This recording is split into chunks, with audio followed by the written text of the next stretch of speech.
El martes pasado, el gobernador de Tabasco, Roberto Madrazo, dijo en el diario Reforma a propósito de su rival Andrés Manuel López Obrador: "Lo veo entrampado en una posición poco flexible hacia el interior de su organización política.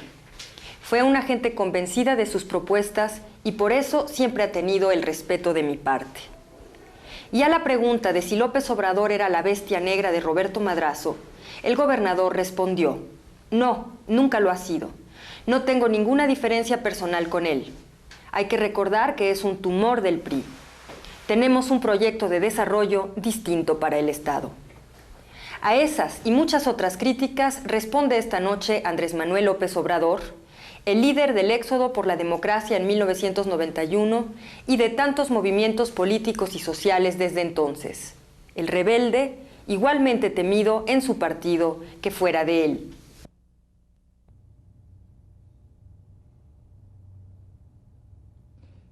Buenas noches. Estamos con un político de la oposición que ha dado mucho que hablar y que va a dar mucho más que hablar todavía. Andrés Manuel López Obrador, muchas gracias por haber venido. Buenas noches. Gracias a ti, Miguel. Se dicen muchas cosas, ¿no? A partir del conflicto, a partir de aquel célebre macanazo en la cabeza, ¿no es cierto?, en la ocupación de los pozos petroleros. Algunos dicen que eres un político cauto, moderado, discreto, y otros en cambio te acusan directamente de provocador. ¿Cómo es Andrés Manuel López Obrador? Bueno, yo creo que soy un ciudadano que quiere un cambio democrático en el país, que tengo pasiones, pero también esgrimo razones. Los tabasqueños somos eso, somos razón, pero también pasión. Tenemos un propósito, insisto, el que haya democracia en México. Estamos luchando por la vía pacífica, dentro de los cauces legales. Hay gentes que no están de acuerdo con lo que hacemos, pero nosotros ejercemos nuestro derecho a disentir a plenitud. Ahora bien, se sabe en cualquier parte del mundo que el petróleo evidentemente es un recurso estratégico. La ocupación de los campos petroleros, el bloqueo de los campos petroleros, ¿no era una medida muy arriesgada? Mira, es una práctica que se viene haciendo en Tabasco. Es algo que se practica en el Estado desde la irrupción de Pemex. Cuando se habla de invasiones, cuando se habla de tomas o bloqueos, habría que analizar primero cuál es la esencia del problema, es decir, cuál es el fondo del problema. Pemex irrumpió en Tabasco, Pemex ha invadido tierras en Tabasco, ha entrado a terrenos, propiedad particular, a terrenos ejidales, a terrenos comunales, ha causado daño, ha contaminado tierras, ha contaminado las aguas, ha degradado nuestro territorio. Si hay un invasor en todo esto, es Pemex, o es la empresa Petróleos Mexicanos. Antes de 1977, Petróleos Mexicanos tenía que pedir permiso al entrar a un terreno para explotar yacimientos petroleros. Después del 77, con una reforma a la ley reglamentaria del artículo 27, en el auge, en el boom petrolero, ya Pemex no pide ni siquiera permiso. Antes de esta reforma tenía que pedir permiso y dejar una fianza por los daños que ocasionara a los dueños de las tierras. En 1977 se quita la fianza y se quita el requisito del permiso. Y aclaro que 1977 es la época en que gobierna el licenciado López Portillo. Perdóname la interrupción. En 1977, ¿tú estabas en el PRI? Yo era director del Instituto Nacional Indigenista en Tabasco, en la zona Chontal. El director de Pemex era Jorge Díaz Serrano. Era la época en que el barril de petróleo llegó a a valer $45. El boom, Era la época en que comienzo del se boom. nos dijo que íbamos a administrar la abundancia, como recientemente el señor Salinas nos pidió a todos los mexicanos que de pie cantáramos el himno nacional y que les comunicáramos a nuestros hijos de que ya había terminado la pesadilla de la crisis económica. En fin, entonces ese es el antecedente. Entonces, cuando se inicia este movimiento de resistencia civil, lo que hacen los campesinos es decir, ya no queremos que sigan destruyendo nuestras tierras, queremos hablar con ustedes, queremos llegar a un acuerdo con ustedes. Andrés, tú has ido un poco al pasado y yo quisiera ir un poco al pasado también porque me gustaría que se conociera realmente el retrato de Andrés Manuel López Obrador y vamos a ver cómo lo sacamos en este diálogo, cómo sacamos de alguna manera el retrato hablado. Tú, dije recién, cayó por ahí, seguramente los memoriosos y los que saben de política lo recuerdan, tú estuviste en el PRI, tú fuiste presidente del PRI en Tabasco. Sí, mira, ¿Cómo es esto? Es importante que nos lo cuentes. Mira, yo terminé la carrera, soy licenciado en Ciencias Políticas y Administración Pública, egresado de la UNAM. Y me regresé a Tabasco durante la campaña a senador por el PRI del maestro Carlos Pellicer. El poeta. El poeta Pellicer. Había un proyecto de crear un fideicomiso para apoyar a la zona indígena Chontal, la zona más pobre del estado. Don Carlos tenía una colección de pinturas de José María Velasco, evaluadas en ese tiempo en 7 millones de pesos. La intención era vender esas pinturas, esa colección, para formar el fideicomiso y apoyar a la gente más humilde del estado, en este caso los indígenas chontales. Le robaron los cuadros, las pinturas, amordazaron a su ama de llaves y se llevaron las pinturas. Por ahí deben de estar algún coleccionista privado del país o del extranjero. Se truncó este proyecto, don Carlos murió al poco tiempo y a mí me ofrecieron la dirección del Instituto Nacional Indigenista en el estado.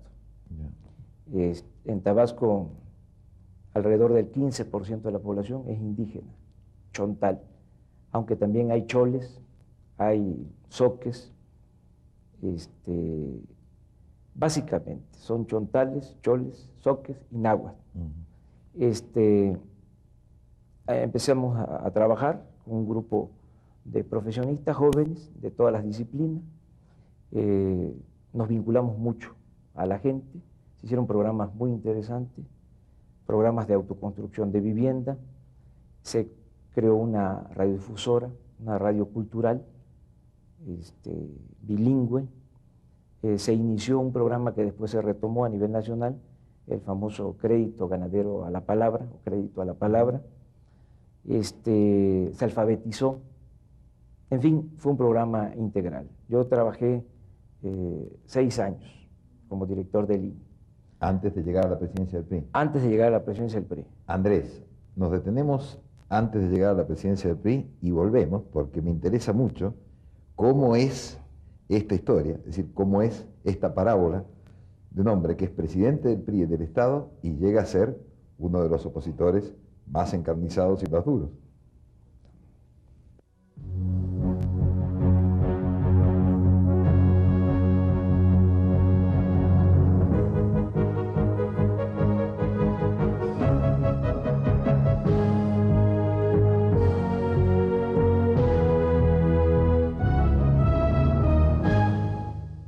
Andrés, ¿estás dispuesto a ir a la cárcel?, le preguntaron los reporteros el 7 de febrero cuando 3 helicópteros volaban sobre su casa. López Obrador respondió: toda la gente está dispuesta a ir a prisión por defender sus derechos pacíficamente. Yo estoy preparado psicológicamente para ir a la cárcel. Todos lo estamos. Entonces encendió un rally y se quedó esperando a los agentes judiciales que todavía no cumplen la orden de aprehensión.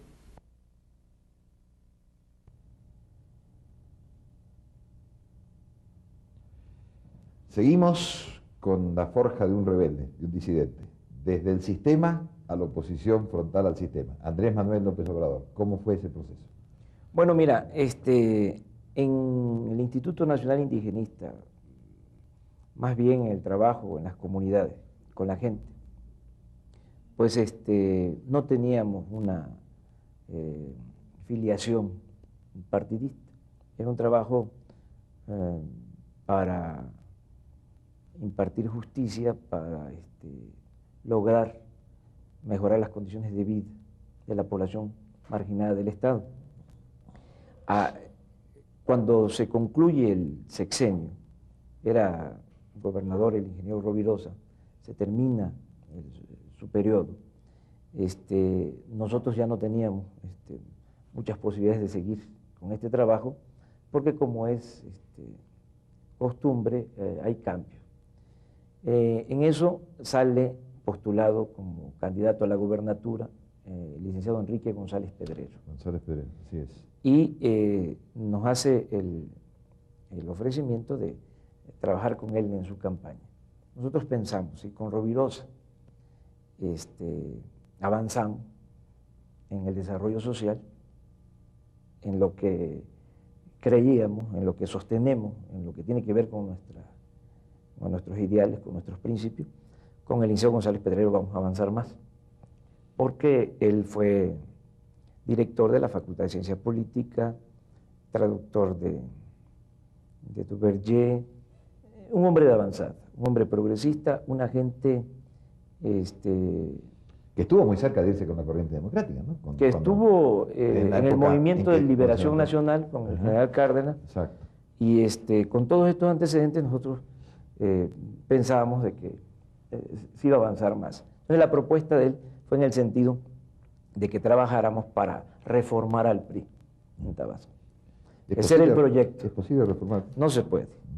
Eso lo pudimos comprobar, lo padecimos. El PRI es un partido rígido, autoritario. Es muy difícil reformar un partido de Estado. Es rígido, vertical, aún con González Pedrero, aún con González Pedrero. O sea, lo intentamos. Entonces fue que paso a ser primero director del CEPES, del Centro de Estudios Económicos, Políticos, Sociales del PRI, y luego presidente del PRI, con la encomienda... Perdón, una pequeña aclaración para los televidentes. El CEPES es un organismo que depende del IEPES a nivel nacional, ¿no? Eso es, o sea, del IEPES del PRI, del Instituto. Sí, es el equivalente al IEPES para el caso de los estados. Ya no se llama así. No estoy enterado de cuál es ahora la denominación. Y hace un relevamiento, digamos, de los problemas del Estado. Sí, es el encargado del estudio, del diagnóstico, de la problemática económica, social, política, y es el que presenta o presentaba, ¿no?, las alternativas, las propuestas. Yo paso después del CEPE a la presidencia del PRI con esa tarea, ¿no?, la democratización. Avanzamos bastante. Por primera vez en Tabasco se eligieron de manera democrática a los dirigentes de los comités seccionales del PRI. Había la costumbre de nombrarlos. Los PRI... Viejo y querido dedo, digamos. Así es, los presidentes municipales decidían quiénes iban a ser los dirigentes. Esto fue pues una reforma, lograr de que democráticamente se eligieran a los dirigentes. Luego se les capacitó, se les formó en lo general, en el conocimiento de los documentos básicos del PRI, la declaración de principios, el programa de acción. Esos documentos eran de avanzada en ese tiempo, lo que pasa es que nunca se llevaban a la práctica, y ahora son subversivos para la época que estamos viviendo. ¿Qué proponen, por ejemplo? Bueno, pues eran los principios de la Revolución Mexicana, era la impartición de la justicia, era destinar el gasto público a los pobres, era preservar la soberanía nacional, en fin, todo esto que se desmontó con la política neoliberal a la llegada de los tecnócratas, ¿no?, al gobierno. Y esa es una de las, dicho sea de paso, ese es uno de los problemas del PRI. O sea, el PRI padece de una crisis de identidad. Es un partido que surge con la Revolución Mexicana y que traiciona esos principios. Entonces, empezamos con este proceso de democratización, se capacitó a los dirigentes en el conocimiento de los documentos básicos, se les capacitó también para que sirvieran de gestores de la gente, del pueblo, que el PRI fuese un órgano de intermediación entre la sociedad y el gobierno. Y se les capacitó también para que llevaran a cabo seguimientos de las obras de gobierno y se evitara la corrupción. Es decir, que vigilaran el ejercicio del presupuesto en sus pueblos. Ahí chocamos. Ahí los intereses creados se opusieron. ¿Cuáles concretos? Nombres. Presidentes municipales que están acostumbrados a robarse el dinero del presupuesto. Les molestaba que los dirigentes del PRI, de las bases. ¿Alguna figura conocida? ¿Qué hacía Madrazo entonces? ¿Dónde estaba? No, Madrazo en ese tiempo estaba acá. Era delegado de una delegación en el Distrito Federal. ¿Madrazo creía en los principios? No estaba en Tabasco. ¿Madrazo creía en los principios de su padre que quiso reformar el PRI? No. Madrazo se ha ido siempre por la sombrita. Él es un cosechero, nunca ha sido un sembrador. Él no ha vivido en Tabasco, nació en el Distrito Federal, aquí se formó, y su carrera política pues la ha hecho a la sombra del apellido de Carlos Madrazo, que es uno de los reformadores del PRI, yo creo que el más importante, el que ha logrado más avances en el campo de la reforma interna del PRI. Un hombre de nervio, de prestigio. ¿Entraron en contradicción, Andrés, y rompiste? Sí, me ofrecieron ser oficial mayor del gobierno. Esto yo creo que lo dejamos para un retorno inmediato, porque tiene mucho interés. Sí.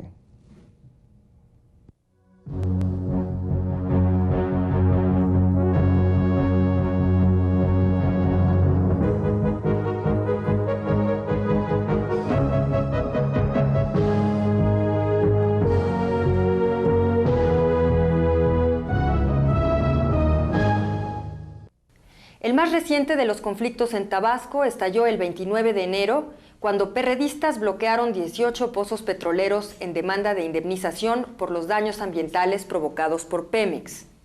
El viernes 9 de febrero, el bloqueo era ya en 59 instalaciones de Pemex y tras 8 desalojos había 72 perredistas detenidos.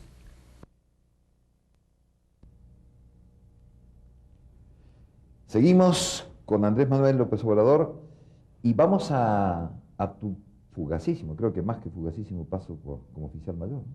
Sí, estuve 24 horas de oficial mayor de gobierno, renuncié, no podía renunciar al PRI, yo no pensaba en ese tiempo en salirme del PRI, pensaba, ¿Creías en porque el PRI? creía yo de que era factible la reforma. Esto fue un proceso, poco a poco me fui convenciendo de que la única posibilidad de cambiar las cosas en el país era estableciendo un verdadero sistema democrático con alternancia, con equilibrios, con contrapesos. Pero fue un proceso.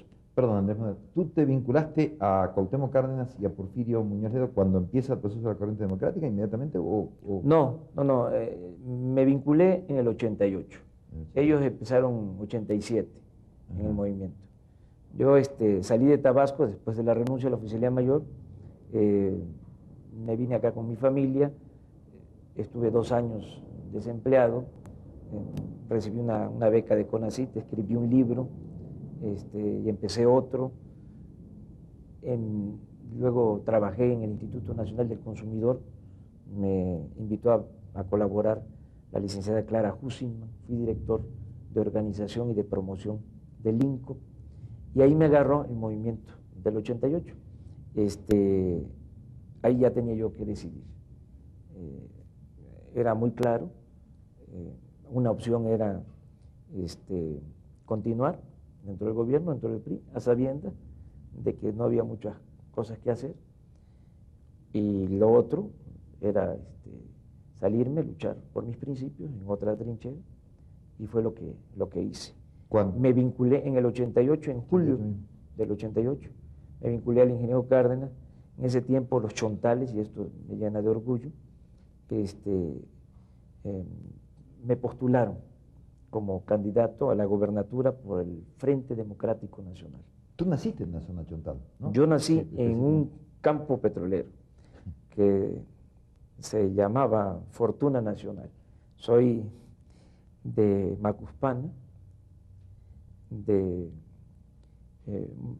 un pueblo que lleva el nombre de Tepetitán, un pueblo de 1.500 habitantes, no, menos, como de 1.000 habitantes. Es una vida rural muy interesante, muy libre, muy en contacto con la naturaleza. Regresando, pues, al hilo de la conversación, en el 88 salí postulado como candidato a la gobernatura de Tabasco. No había oposición en el Estado, fue empezar de la nada, el PRI lo era todo. En el 88 pues no nos fue mal en la elección, tuvieron que hacer un fraude, como siempre. Obtuvimos el 20% de los votos, y ellos pensaban, nuestros adversarios, de que esto iba a ser flor de un solo día, que terminando la elección estatal, pues yo me iba a regresar a México, me iba a dedicar a otra cosa, y la intención no era esa. Nosotros no luchamos, y desde entonces lo tengo muy claro, por los puestos. La decisión no fue salirme del PRI para ser gobernador de Tabasco. La decisión fue salirme del PRI para contribuir a un cambio democrático. No estamos luchando por los puestos, estamos luchando por la democracia. Entonces nos dedicamos de inmediato a la construcción del Partido de la Revolución Democrática. Constituimos comités en cada uno de los 17 municipios. Se constituyeron también comités en cada pueblo, en cada colonia. Se construyó una organización, una estructura mínima, y empezamos a partir del 89, con el impulso que nos dejó la elección del 88. Hemos puesto en práctica una fórmula que nos ha dado buenos resultados en épocas interelectorales, es decir, cuando hay elecciones, somos movimiento. Esto significa que estamos muy cerca de la gente, atendiendo todas sus demandas, apoyamos a campesinos, apoyamos a productores, apoyamos a trabajadores, defendemos derechos humanos, combatimos y denunciamos la corrupción. Esto en épocas interelectorales. Ya cuando se viene el proceso electoral, pues ya somos partido, ya actuamos de conformidad con las normas establecidas en la ley y con los lineamientos políticos. Surge del movimiento, tú dices, hablas de movimiento y partido, muy interesante, digamos, movimiento de masas, la acción social, la lucha política, la lucha electoral y sus diferencias en los distintos procesos. La idea de bloquear, de ocupar los pozos, ¿surge del movimiento, surge de la cúpula?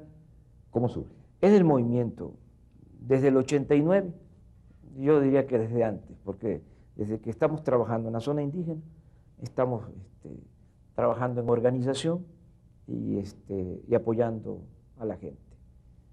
Yo tengo la satisfacción de que trabajé como funcionario del gobierno en el INI, y los chontales, inmediatamente que yo salgo postulado, que yo dejo el PRI, se suman al movimiento.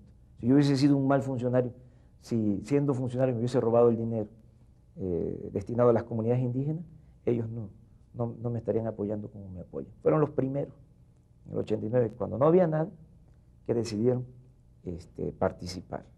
Ahora el movimiento ya se extendió, pero sí, contestando a tu pregunta, esto surge del movimiento. Ahorita estamos actuando como movimiento. ¿Evaluaron los riesgos, Andrés Manuel? Digo, acá tengo, por ejemplo, esta célebre foto que salió, ¿te acuerdas? Andrés Manuel López Obrador, con sangre en la camisa, golpeado de un macanazo. ¿Qué sentiste? ¿Qué pensaste? ¿Qué sentiste cuando te pegó la policía? Mira, fue un asunto pues muy delicado. y se dio en una circunstancia, ¿no? Difícil. Yo llegué justo cuando estaba el operativo. Si llego 5 minutos después o 5 minutos antes, no pasa eso. Llegué justo, la gente estaba asustada, me ven y empiezan a aplaudir, me apoyan. Yo tenía que actuar como dirigente, sin titubeo. Entonces me pongo enfrente de los campesinos y tenemos el ejército y la policía, un operativo policíaco militar. Les pido que me muestren sus papeles, la orden para entrar, porque estamos hablando de comunidades indígenas. Habían 3 helicópteros dando vuelta, ahí estaban los mandos, participó la Secretaría de Gobernación a través de la Seguridad Nacional, estaba Inteligencia Militar y la Procuraduría y la Policía del Estado. Entonces, todo fue muy rápido. Cuando estoy yo pidiendo la documentación y que nos permitan hablar para ponernos de acuerdo, que se retiren un poco, nos retiramos nosotros y llegar a un acuerdo, porque no era la idea enfrentarnos, que ellos vienen armados, eran 600 elementos armados, y además nuestro movimiento es pacífico, estamos hablando de resistencia civil pacífica. ¿Gandhi? Sí, tomando Gandhi, tomando Luther King. Yo creo que cuando se enfrenta uno a un régimen autoritario, lo mejor es la desobediencia civil, la resistencia civil pacífica. Siempre hay otras opciones, yo hablo de 3, de manera muy esquemática.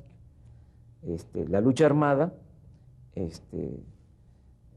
la resignación, es decir, cruzarse de brazos y terminar como esclavos, sin grilletes, o una tercera opción que es la que estamos utilizando, la resistencia civil pacífica. ¿La vemos en un segundito? Sí. Regresamos enseguida.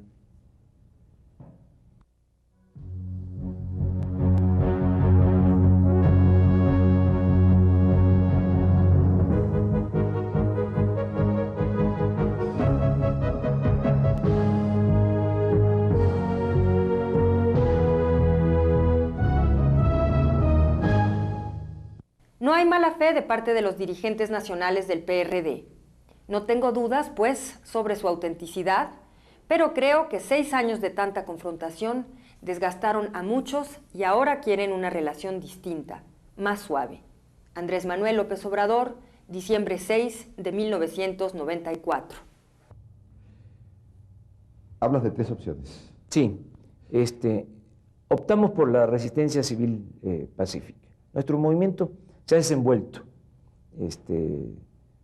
por la vía pacífica. Mucha organización, mucha movilización ciudadana y mucha responsabilidad en la conducción. Y es difícil en el trópico, Porque la gente es alebrestada, digo. Porque se encienden las pasiones con mucha facilidad.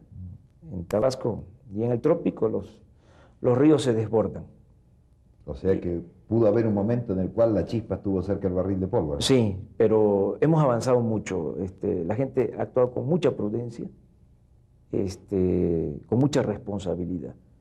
Y yo creo que tiene que ver mucho el hecho de que hay la confianza de que somos mayoría y que estamos bien organizados. Somos la fuerza política más importante de Tabasco.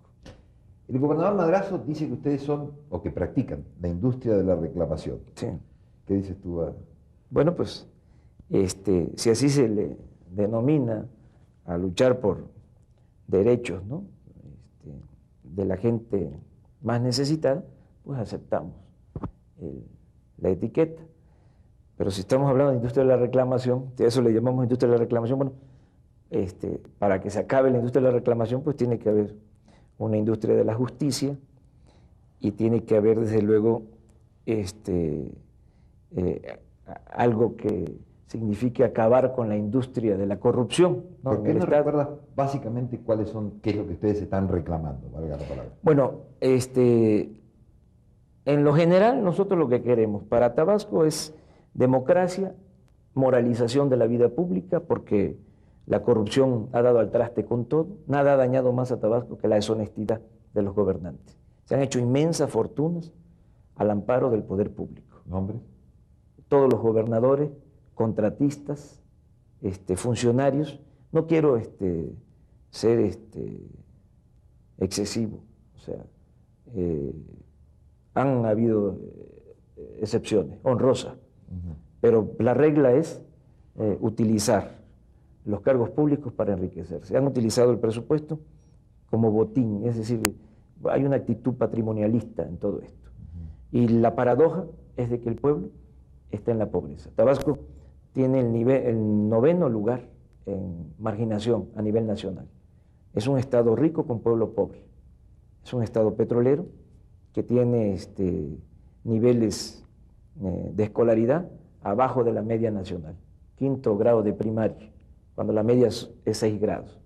Tenemos padecimientos, enfermedades de pobreza, enfermedades gastrointestinales. Tenemos el primer lugar en cólera en el país.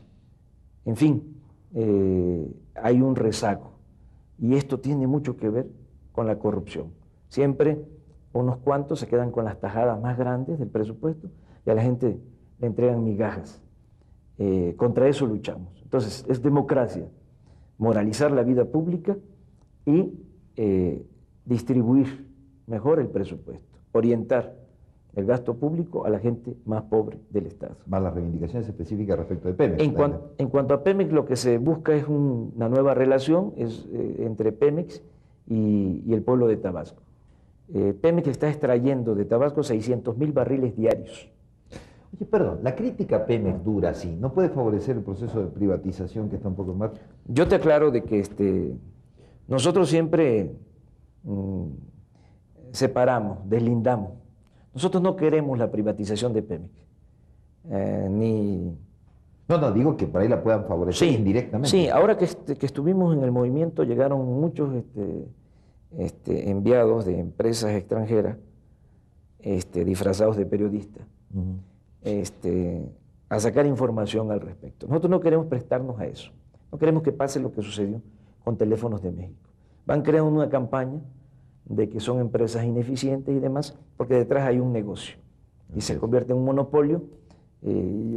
No quiero hablar más al respecto, pero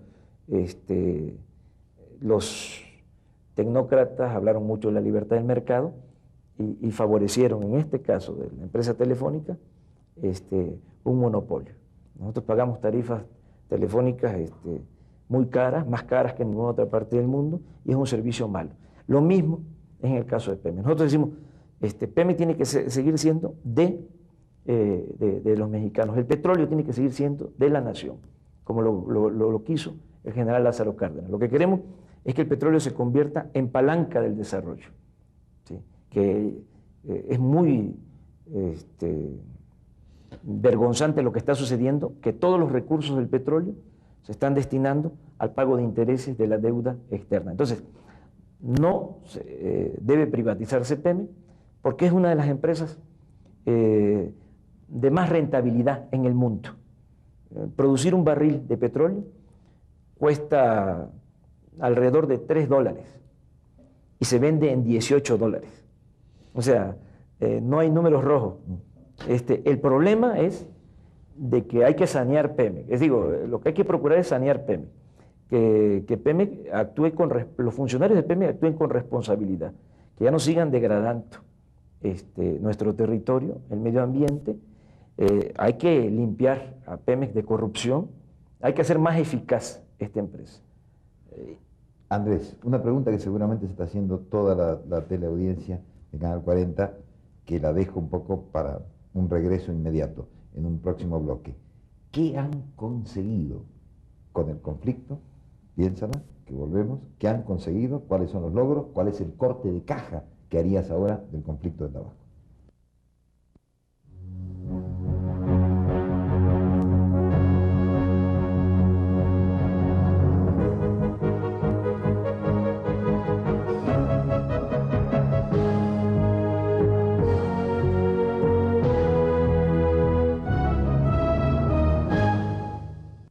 Andrés Manuel, ¿qué quiere esa gente que pasa frío en el Zócalo? ¿Los que están haciendo esa larguísima cola para que les sirvan un plato de frijoles? Quieren que yo llegue al gobierno, pero yo no puedo aceptar la gubernatura y ningún otro acuerdo que signifique una claudicación. No estoy luchando por cargos públicos, quiero democracia. Andrés Manuel López Obrador, diciembre 6 de 1994. Le decía recién a Andrés Manuel López Obrador que qué corte de caja tiene, o sea, qué ganaron, qué perdieron, qué pasa con el conflicto de Tabasco. ¿Qué pasa en estos días con el conflicto de Tabasco? Mira, haciendo un balance, ¿no?, del movimiento, yo creo que se mostró a la opinión pública nacional, internacional, de que existe una paradoja, una contradicción en Tabasco, de que Pemex está extrayendo petróleo, gas, somos el segundo productor de petróleo del país, el primer productor de gas, y la gente que vive en las zonas petroleras está viviendo en la pobreza. Esta paradoja, esta contradicción quedó, yo creo que de manifiesto en esta primera etapa del movimiento de resistencia civil. Otra cosa que fue importante es marcar un alto a Pemex en cuanto a la degradación del medio ambiente, en cuanto a la contaminación. Están muy preocupados por cumplir compromisos internacionales, por sacar el petróleo, y no están dando atención a la preservación del medio ambiente y a algo que es muy importante para los tabasqueños, a el mantenimiento de instalaciones, de oleoductos, de gasoductos, de gasolinoductos. En Tabasco hay 9.000 kilómetros de líneas y no hay mantenimiento. Nosotros tenemos accidentes frecuentes, hay explosiones. En los últimos 20 años han muerto o han quedado lisiados alrededor de 200 personas en Tabasco. Hace un año murieron 9 personas. Fue una desgracia. En un poblado cerca de Villahermosa estalló un gasolinoducto. Entonces, queremos que esto cambie. Van a seguir sacando el petróleo siempre y cuando... Pero, ¿sí?, permíteme que insista, pero digo, respecto del movimiento, respecto del PRD, respecto de Andrés López Obrador como dirigente, respecto de la situación, digamos, de esta fuerza en Tabasco, ¿qué pasó? ¿Cuántos presos tienen? Tenemos 102 detenidos. El domingo 17 de este mes, de marzo, vamos a celebrar una asamblea popular, una asamblea en donde participan todos, militantes, simpatizantes de nuestro movimiento. Y ahí tomamos la decisión. ¿Cómo son esas asambleas? ¿Por qué no se las contamos brevemente a los mexicanos que no son tabasqueños? Bueno, que no las han visto. Llegan de todo el estado, de los pueblos y de la ciudad. Son asambleas en donde asisten 40.000 personas. Esta va a ser muy importante, esta del día 17. Nos bloquean siempre, es decir, no permiten a la gente que se transporte con facilidad, suspenden las líneas de transporte, pero la gente llega, asiste a la asamblea. Y hay mucho entusiasmo. ¿La asamblea decide? La asamblea decide. Cuando empezamos la resistencia civil, fue una decisión de la asamblea, se votó, o sea, los 40.000 votaron. ¿Cómo se cuenta una asamblea de 40.000 personas? Es que son posiciones muy afines, es decir, las propuestas tienen mucho que ver con lo que la gente está pensando y con lo que la gente quiere. Entonces casi es por aclamación, por unanimidad, no hay discrepancias, ¿no? Entonces nosotros el 17 vamos a preguntarle a la gente si continuamos con la resistencia civil o no. Es como un referéndum, es una consulta. Y la gente va a resolver en función de la actitud del gobierno. Después del conflicto, o mejor dicho, el conflicto se detiene porque hay un ofrecimiento del gobierno de instalar una mesa de negociación para escuchar nuestras propuestas. Presentamos 10 puntos. Uno de esos puntos es la libertad de los dirigentes y simpatizantes detenidos. Si ese punto no está resuelto. Es decir, si para el 17 los compañeros siguen en la cárcel, nosotros vamos de nuevo a la resistencia. Es casi seguro de que ese va a ser la reacción de la gente, ese va a ser el mandato. Y lo tenemos que hacer porque los que están en la cárcel no son delincuentes, son presos de conciencia, son presos ecológicos. ¿Cómo es eso? Bueno, nosotros en la resistencia civil decidimos participar corriendo el riesgo de ir a la cárcel.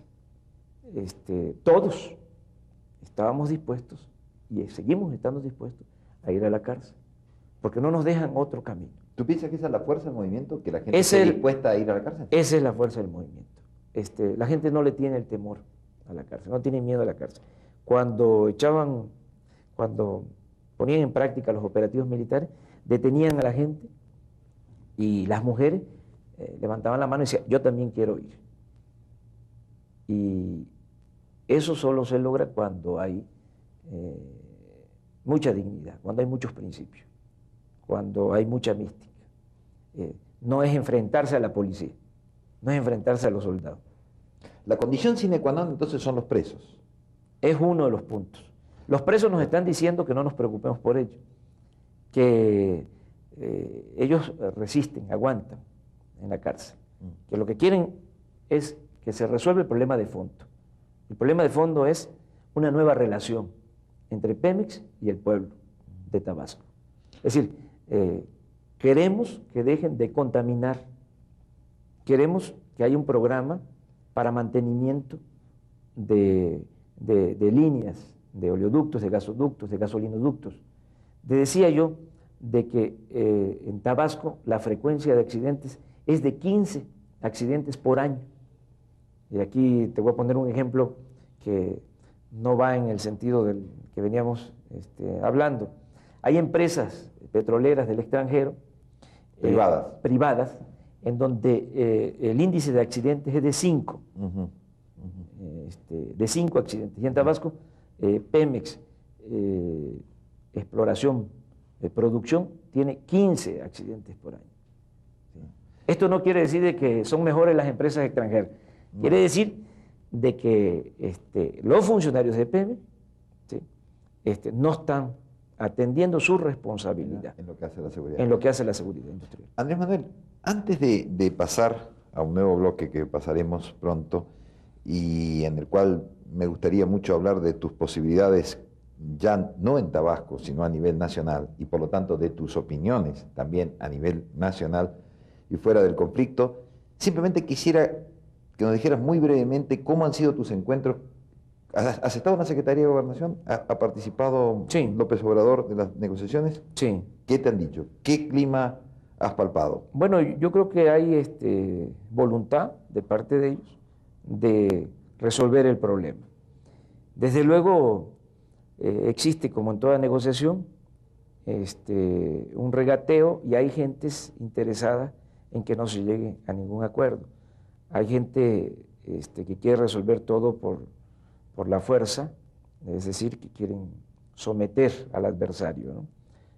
A esa gente nosotros les decimos de que no nos van a poner nunca de rodilla, que no somos intransigentes, pero sí vamos a seguir actuando con firmeza. Volvemos en un segundito. Sí.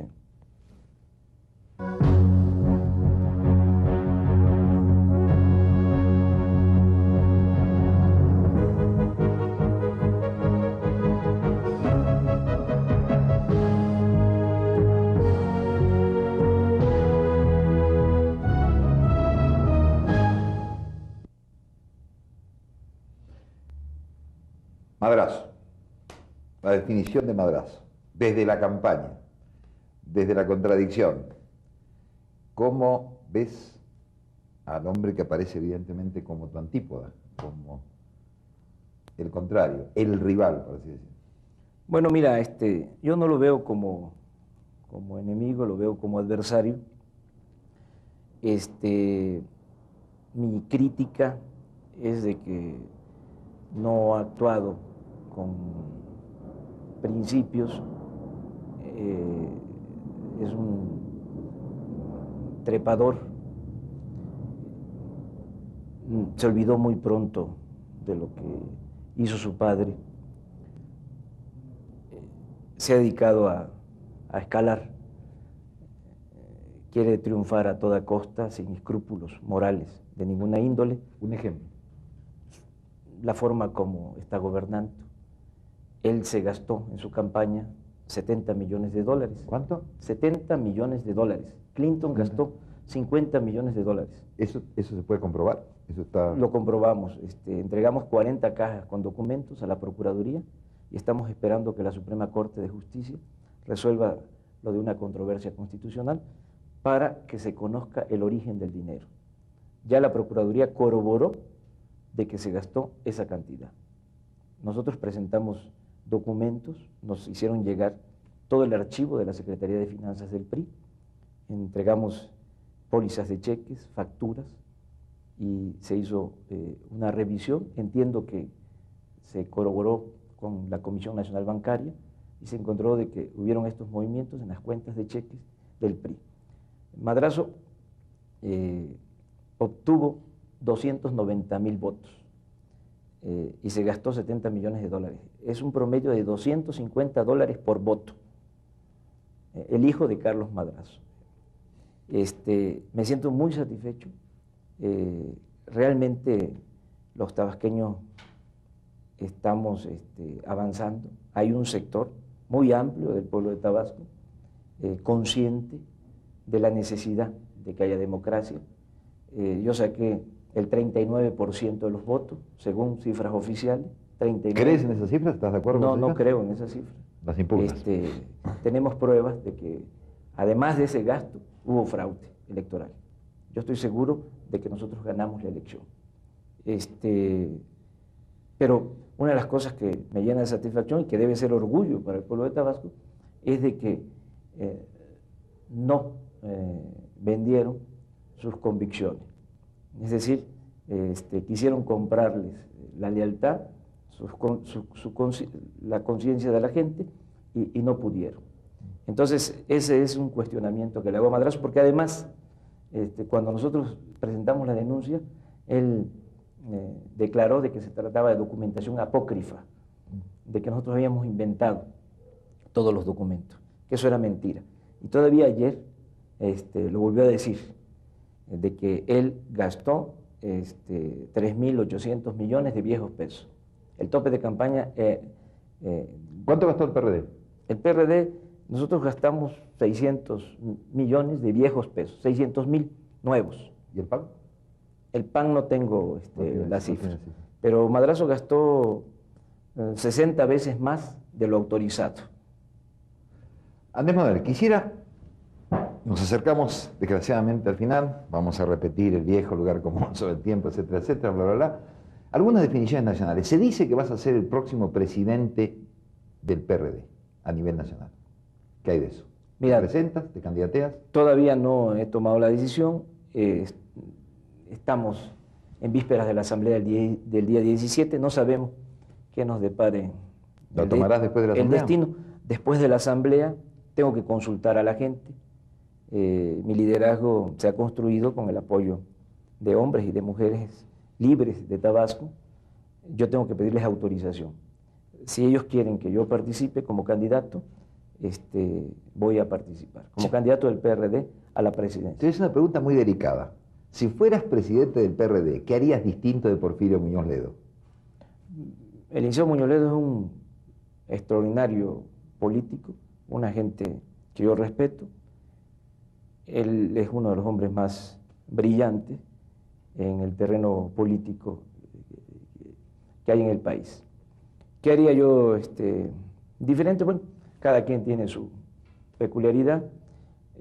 Yo no voy a extrapolar el modelo tabasqueño a lo nacional.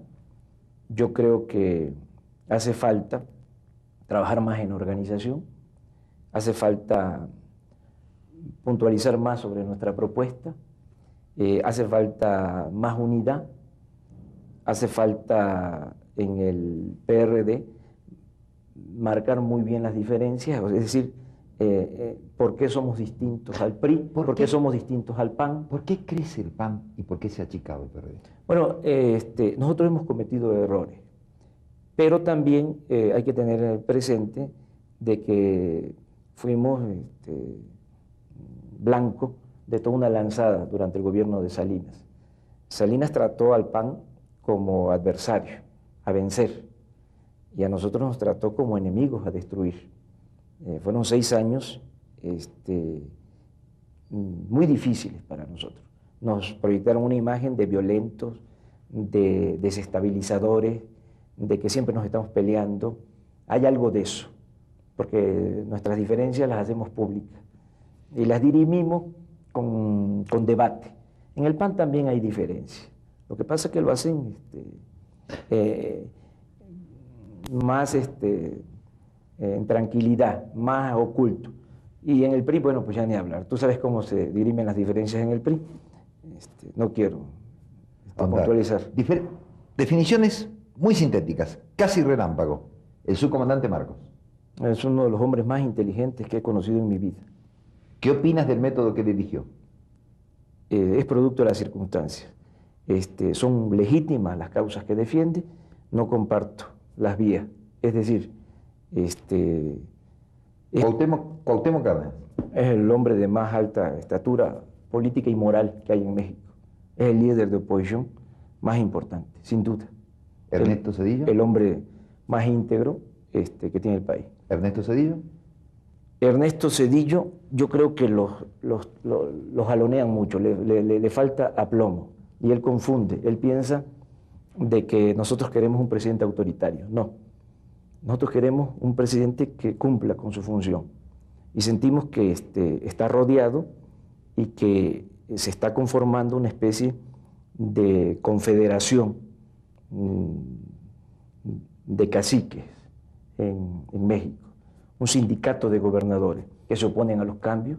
Está la actitud de Figueroa, ya no tiene por qué estar este señor en el gobierno.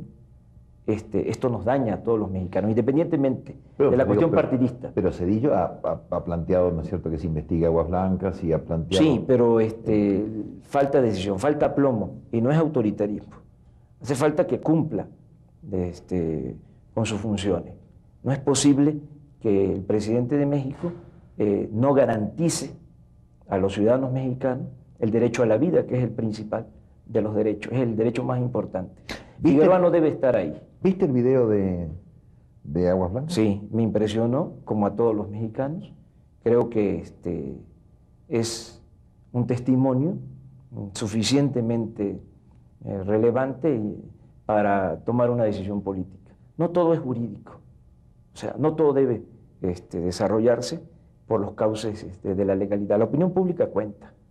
El poder, hasta cierto punto, es fama pública, es autoridad moral, es autoridad política. ¿Podría haber un escenario así cruento en Tabasco como lo hubo en Guerrero? No, porque nosotros actuamos con responsabilidad y no vamos nosotros a apostar digo, a la violencia. ¿Crees que de todas maneras, porque tampoco pobres los campesinos de Guerrero apostaron a la violencia y sin embargo fueron masacrados? No, son otras condiciones. Tienes razón en lo que estás diciendo. Son otras condiciones y nosotros vamos a hacer siempre lo que esté de nuestra parte para evitar la violencia. Nada justifica el derramamiento de sangre. En el caso de Guerrero, insisto, es un caso extremo. Deben de quitar a Figueroa. Y no es un acto de autoridad, no es que estemos pidiendo el regreso al viejo centralismo, porque todo esto de la soberanía y del federalismo se ha convertido en una especie de patente de corso para gobernadores autoritarios, para que hagan y deshagan en sus estados. Entonces, esto no se debe permitir. En el mismo caso está Bartlett y desde luego Madrazo y otros más. Entonces, al presidente le hace falta tomar decisiones, lo jalonean mucho, le hace falta más aplomo. Insisto, no queremos un presidente autoritario, queremos un presidente que cumpla cabalmente con su deber. ¿Tú tienes hijos? Sí. ¿Estás casado? ¿Cuántos hijos tienes? Tengo 3. 3 hijos. ¿Qué edades tienen? 14 años el mayor, 9 años y 5 años. ¿Qué México sueñas para esos hijos? Yo quiero que mis hijos vivan en un país democrático, que sean verdaderamente libres, que no les pase lo que en una época nosotros padecimos, que fuimos súbditos, no ciudadanos, que tengan capacidad para elegir, que no padezcan de represalia, que sean verdaderamente libres y que nunca pierdan, que nadie les quite el derecho a la esperanza. Muchas gracias, Andrés Manuel López Obrador, por haber estado con nosotros. Muchas gracias a ti, Miguel.